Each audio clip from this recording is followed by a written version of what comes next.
É importante para as bailarinas? Você acha que é importante para as bailarinas aprenderem? Eu fico tão feliz que agora tem várias, porque eu acho tão importante a gente saber a tradução, as coisas. Como é que está sendo isso das bailarinas? O que você acha disso? É super importante porque assim, uma parte fundamental de qualquer cultura, uma das partes fundamentais, claro, é a parte linguística, a parte da língua. E a língua ela não vive isolada das outras. Então, a língua é a arte, é a música, é a dança, é o folclore, é tudo, né? Tudo num pacote só, num pacote.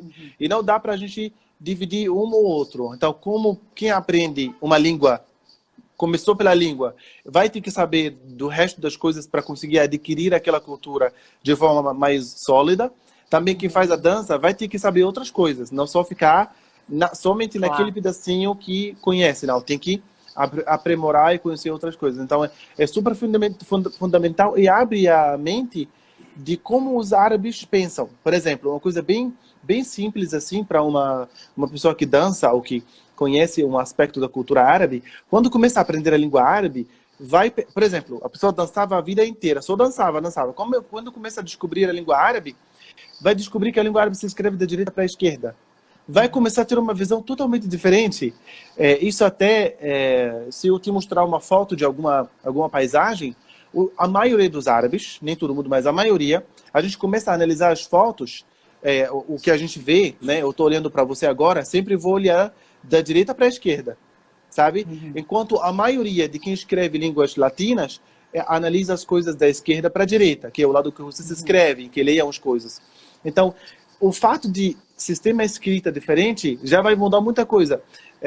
Não tendo novas percepções. Exatamente. Pode ser com os passos da dança, isso, aquilo. Porque talvez as bailarinas ou os dançarinos e dançarinas começam a partir de um certo lado e não o outro. Pelo menos a maioria, se a gente perceber, vai ser mais ou menos de acordo com a língua que eles falam. Porque ela faz um efeito dentro do nosso cérebro, porque a gente fala e escreve e lê aquela língua, que vai sair nos nossos movimentos, sabe? Julia, adiciona alguma coisa? Você falou tudo, né? Não, assim, eu acho extremamente importante aprender a língua para quem tá na parte da dança, porque engloba uma cultura, primeiro, que não é nossa, de quem, tipo, de quem é brasileiro, obviamente. E a partir do momento que você tem acesso à língua, você vai ter acesso à peculiaridade daquela cultura, ou daquela dança, ou daquela música que você está aprendendo, que você está estudando, que você não teria simplesmente numa mera tradução. Assim, a tradução ela ajuda você a compreender, mas quando você começa a ter essa percepção sonora do árabe, uma percepção assim da língua como um mecanismo de comunicação assim social e como eles vão se comunicar, tem muito disso até no Maharaganat, que a gente às vezes traduz assim e fala assim, olha, eles estão se comunicando, é um grupo se comunicando com outro.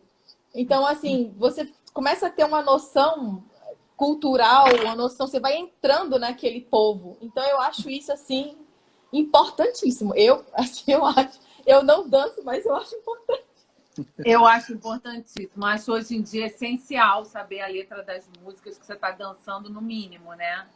E se puder aprender, é um ganho enorme, assim. Cada coisa, cada palavra que eu vou começando a entender, ou lembrando, né, de palavras que eu conheço, de ouvir tanto as músicas, porque eu sou bailarina há muito tempo, então palavras que você conhece, você ligar aquilo aos significados, né? E se você não pode conviver, por exemplo, eu estou toda hora lá, mas quem não pode conviver, você trazendo essa língua, eu acho que você facilita isso, né? E vocês fazem tradução também explicando isso. O que aquilo significa, não é? Porque muitas vezes, algumas frases, elas por si só, a gente poderia muito bem fazer uma tradução, tipo, fazendo analogia com uma expressão no português. Só que, às vezes, assim, às vezes não, sempre a gente não gosta de fazer esse tipo de analogia, porque a gente quer que a pessoa entenda. Por exemplo, se a pessoa usa uma expressão que a Má estava até ensinando esses dias, Al-Rassi, em cima da minha cabeça. Eu traduzo. Ele está falando em cima da minha cabeça. Porque eu penso, vai que a bailarina quer saber se há uma parte do corpo sendo mencionada. Daí a gente coloca um asterisco e explica o que é que aquela expressão significa. Ao pé da letra é X, mas a mas gente fala isso em tal contexto, por causa daquilo.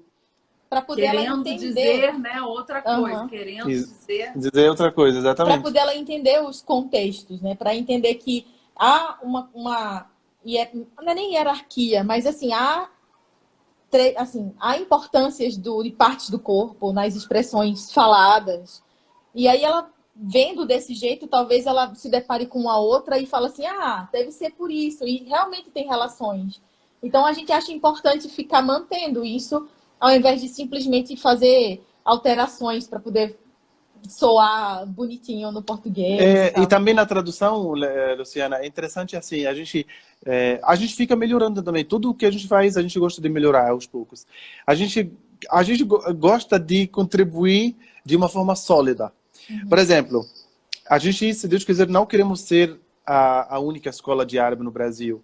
A gente quer ser a melhor e a maior. Mas a única não vai ser, vai aparecer outras. Não, mas é sonho nosso, é sonho também. Eu gosto de sonhar alto. Eu gosto de sonhar alto. Claro. Então, eu gosto de colocar o trabalho bem feito. A pessoa que vai traduzir uma música hoje e vai receber uma tradução que nela está escrito em árabe. Por que eu coloco árabe enquanto nem todo mundo que pede tradução de música vai ler em árabe?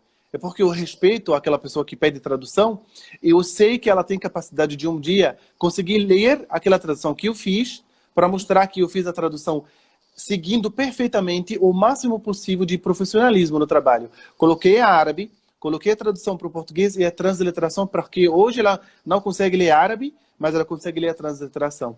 E a gente coloca ao pé da letra, mas também quando tem que explicar ao pé da letra, mas eu fico sempre pensando, um dia, se aquela pessoa pega a tradução e ela começa a aprender árabe, depois ela pega a tradução e vê, vai dizer, graças a Deus que eu fiz essa tradução com eles, porque hoje eu estou entendendo por que eles fizeram dessa forma. Então não é uma coisa que eu quero. E se aquela pessoa nunca aprender árabe, nunca entrar para aprender árabe, tudo bem, mas pelo menos eu faço a gente gosta de fazer de uma forma mais sólida. Porque a gente precisa disso mesmo. Às vezes fica só aquela palavra, você não entende, né? De onde vem aquela expressão, né? Então você tem que saber mesmo, exatamente. Então uma característica, Lu, que é de muitas músicas, é que elas são baseadas em filmes. Muitas músicas bem famosas, elas foram feitas por causa de filmes. Então, às vezes, as meninas focam na parte da música ou na dança que viram uma bailarina egípcia fazendo. E aí a gente comenta, às vezes, na tradução, olha, essa aqui foi feita por causa de um filme e tal. Porque, às vezes, é interessante a pessoa assistir para ver para ver por que aquela música foi criada. Porque fizeram uma música a partir de uma outra música que apareceu dentro de um filme egípcio antigo. Eles não conhecem esses detalhezinhos. Esses ganchos históricos que vão acontecendo, eles fazem muito isso. Porque um cantor recente pega uma música antiga e começa a refazer a leitura dela. A releitura, a regravação, né? Tem muito. E também acho importante aprender alguns trejeitos. Por exemplo, para mim, foi muito legal quando eu aprendi algumas coisas, especialmente no Sha'abi, aprendi muita coisa. Mas aqui no Brasil, a gente fala, tá maluco assim, né? É maluco, não sei o quê. Lá no Egito é assim, né? Então, Isso. eu acho legal também a inserção desses trejeitos e de coisas que remetam realmente a como esse povo se expressa, né? Sim. Você faz isso também? Você ensina esses trejeitos? Ou é uma coisa mais da linguagem? Eu já vi você ensinando alguns aí no Instagram. Sim. A gente gosta de colocar coisas desse tipo, assim, como complementar, para inserir os alunos na cultura árabe, do jeito de como a gente consegue se expressar através de posts. Na aula, eu coloco de acordo com o nível dos alunos, então a cada nível diferente tem coisas diferentes planejadas a serem inseridas, para não ter que dar uma carga muito alta de língua e cultura e sabe? De uma vez. Então, as coisas vão sendo inseridas aos poucos. E também, quando me expresso com os alunos na sala, eu me expresso assim. Eu sou árabe, claro. Então, eu me expresso de uma forma natural e, com certeza, vai acabar sendo do jeito que a gente fala, sabe? Do jeito que fala, Eu acho muito Agora, legal. a dica que eu dou para as meninas. Porque, assim, geralmente elas vão querer focar de novo em ver coreografias de egípcias. Mas, assim, esses gestos, eles foram sendo incorporados na dança porque eles vieram do cotidiano. Aquela bailarina, ela tem um cotidiano normal dela. Então, é muito melhor procurar vídeos, filmes egípcios antigos ou filmes egípcios bem, assim, bem clássicos, assim, clássicos que eu falo assim, bem populares, que se popularizaram muito no Egito, porque você vai ver essas pessoas agindo normalmente. Então você vai ver o mesmo gesto do olho, você vai ver o mesmo gesto dela apontando para o coração, dela fazendo assim o assado, mas em conversas normais. Então, quando aquela conversa se torna uma música, ela vai só fazer a interpretação e querendo, ela pode querer ou não, ela introduz esse gesto na dança. Mas ele vem de um contexto do dia a dia. Elas fazem esses gestos. Minha sogra é a rainha dos gestos em casa. Gestos também tem gestos que são bem antigos, vão aparecer muito nos filmes preto e branco, que a gente não usa muito. Foram assim, gestos existem na cultura árabe, mas são muito exagerados. Tem, por exemplo, um gesto que a pessoa faz o dedo assim e bota como se fosse o quê? É bem ballad, né? Não, bem ballad, Tem um barulhinho esse gesto, Luciano. Homens e mulheres fazem isso, mas hoje em dia é raro você achar alguém praticando isso. É raro, não é que não existe, mas é raro. Na vida real, sabe?